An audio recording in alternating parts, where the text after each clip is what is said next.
Penguin Random House Canada presents Etta and Otto and Russell and James by Emma Hooper. Read for you by Robert G. Slade.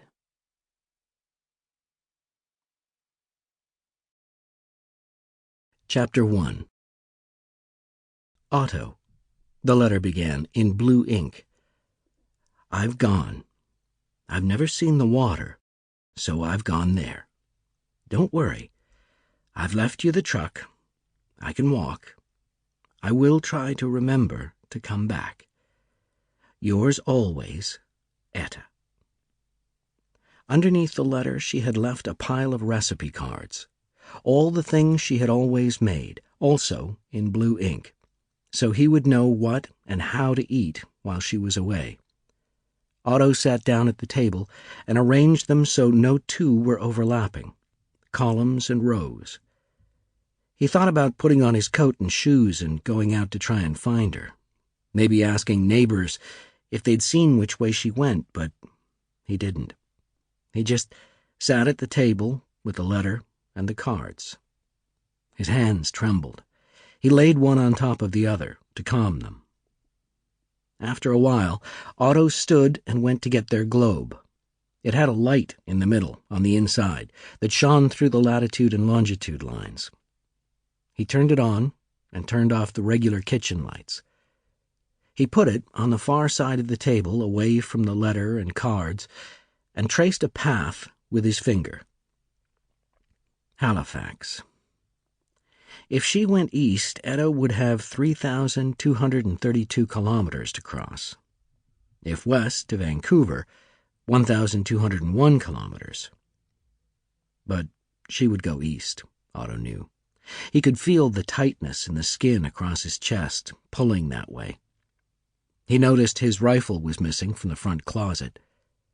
It would still be an hour or so until the sun rose. Growing up, Otto had 14 brothers and sisters, 15 altogether including him. This was when the flu came and wouldn't go, and the soil was even drier than usual, and the banks had all turned inside out, and all the farmers' wives were losing more children than they were keeping. So families were trying and trying.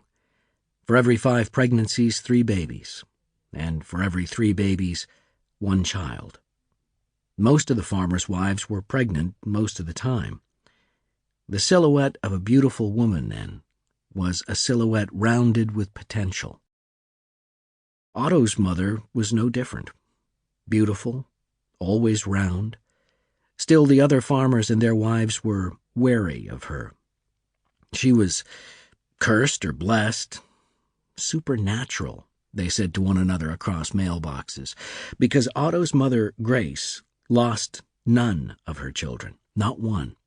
Every robust pregnancy running smoothly into a ruddy infant, and every infant to a barrel-eared child, lined up between siblings in gray and off-gray night clothes, some holding babies, some holding hands, leaning into the door to their parents' room, listening fixedly to the moaning from within. Etta, on the other hand, had only one sister, Alma, with the pitch-black hair. They lived in town. "Let's play nuns," said Etta once after school, but before dinner. "Why nuns?" said Alma. She was braiding Etta's hair. Etta's just normal like a cowpat hair. Etta thought about the nuns they saw sometimes on the edges of town, moving ghostly holy between the shops and church, sometimes by the hospital, always clean in black and white. She looked down at her own red shoes, blue buckles, undone. "Because they're beautiful," she said. "No, Etta," said Alma. "Nuns don't get to be beautiful, or have adventures. Everybody forgets nuns." "I don't," said Etta. "Anyway," said Alma, "I might get married, and you might too." "No," said Etta. "Maybe," said Alma. She leaned down and did up her sister's shoe. "And," she said, "what about adventures? You have those before you become a nun." And then you have to stop? Asked Alma. And then you get to stop. Chapter 2. The first field Etta walked across the morning she left was theirs, hers and Otto's.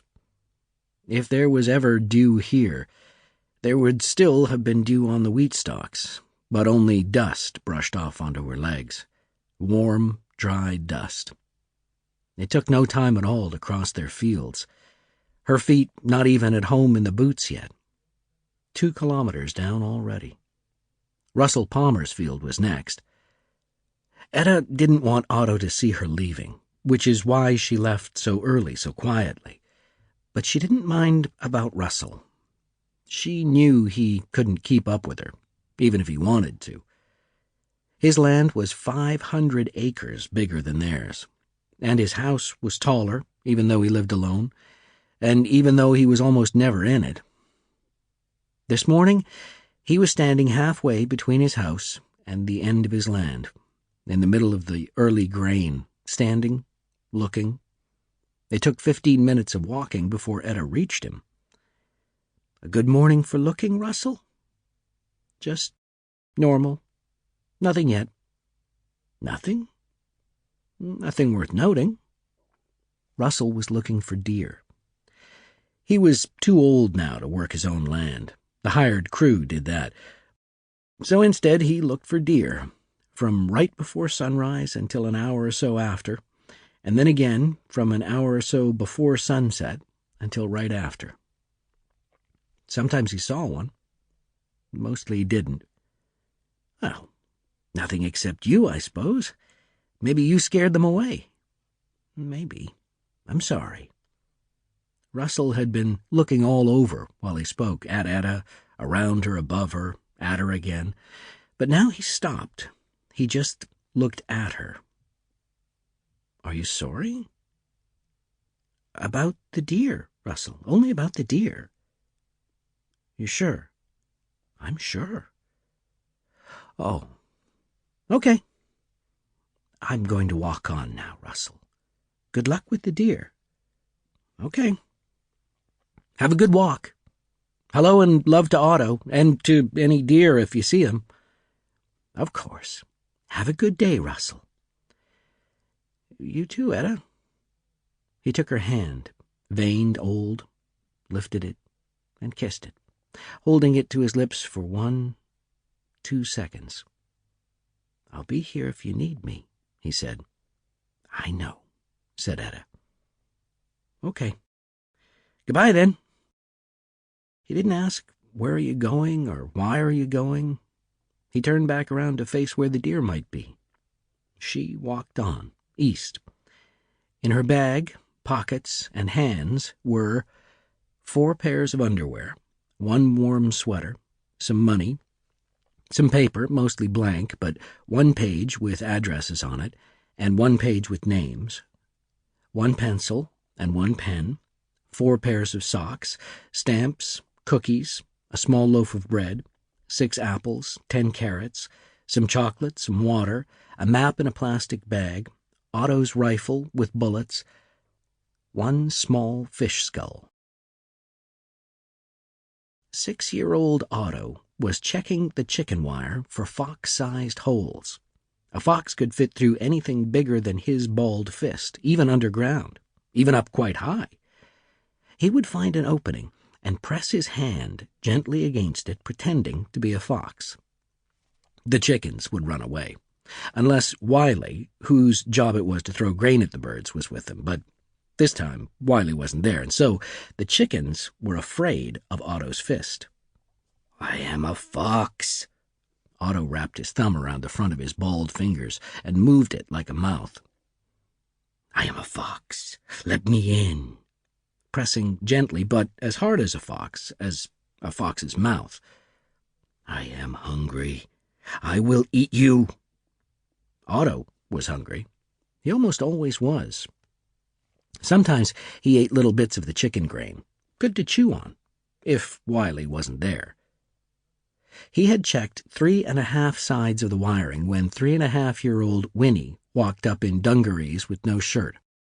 Otto had put a shirt on her that morning, But Sample complete. Ready to continue?